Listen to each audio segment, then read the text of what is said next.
Donald, I know you mentioned that we have to be skeptical in terms of whatever we read and sort of analyse it ourselves, but I think sometimes it's very difficult to do when they're very loud, influential people who are very, very articulate, giving opinions, and that there's actually a movement around the world that's called astroturfing happening, whereby companies are actually, and governments are actually paying large amounts of money to influence the opinions that are generated on social media.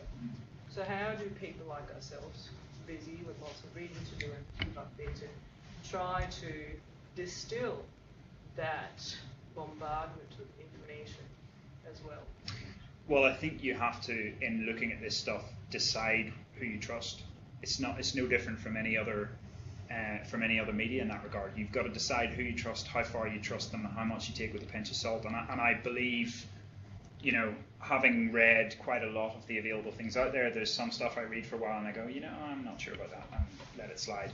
And have sort of hit on a group of things that I like. Maybe, yeah, of course, there's always going to be, I'm biased because I like it, or I agree with what he's saying, or whatever. But we're not free from those in any facet of life. That's no different to if there's a particular consultant who you like their approach to things, you're going to be biased by what they tell you as well. I don't see it really as being any different from that. I think you always have to make judgments about the integrity of the source of information you're getting.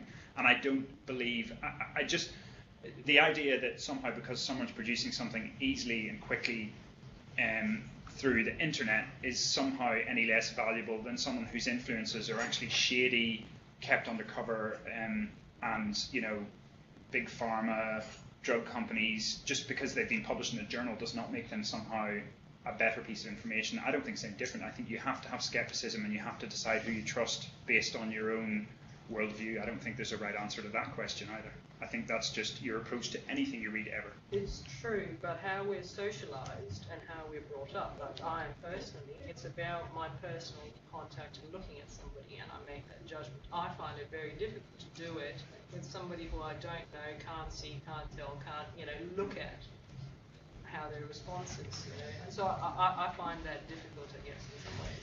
This feeds into the thing I was making, the point I was making earlier. Very young people now that only ever interact over the internet with various sites, and actually they struggle to pick up the normal cues that you get from non-verbal communication because they've just not been exposed to that.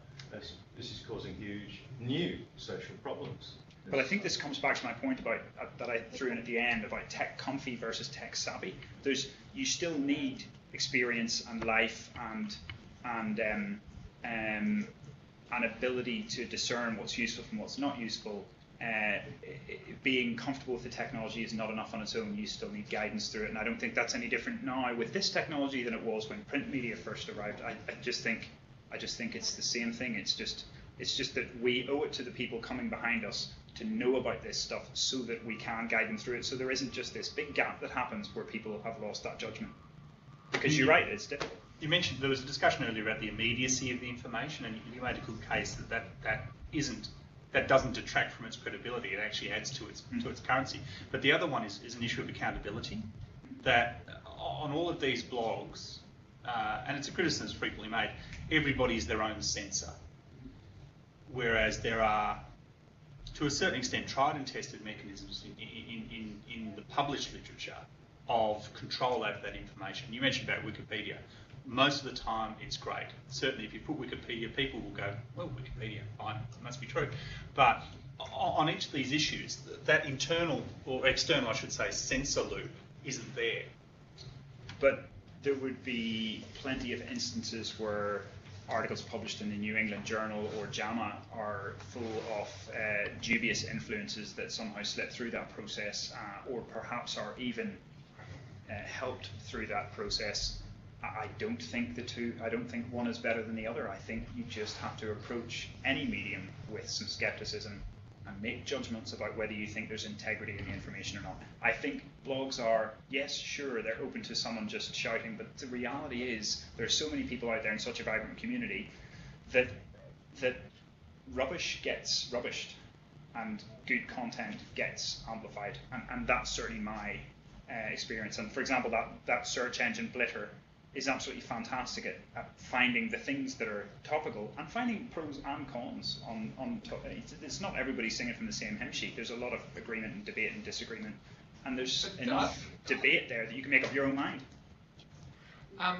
That's interesting that you're actually saying that the thing that the site that brings out the topics that are being spoken about most, that would be, if I wish to do some astroturfing, that would be precisely the target I would use. Think trying to wear a cynical drug company rep hat. Yeah, absolutely. That would be exactly the target.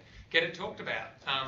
Even if there's a lot of people going on rubbish, it's still actually, it was worth reading, and you now know that on Dancitron for use in whatever is being talked about. The interesting thing, if you ever watch the Gruen transfer, one of the things that comes out very much in that, everyone thinks that they're immune to the influence of advertising. Absolutely everyone says, oh no, it doesn't influence me, but the reality is everyone is influenced, and the only way to not be influenced is not be exposed to it. And from everything you've said, I'm just listening thinking, this is a bonanza for people with a particular agenda. It's been very interesting to listen to, but the cynic in me has actually come out of the talk quite concerned about the potential for abuse. Yeah, and I agree, it exists.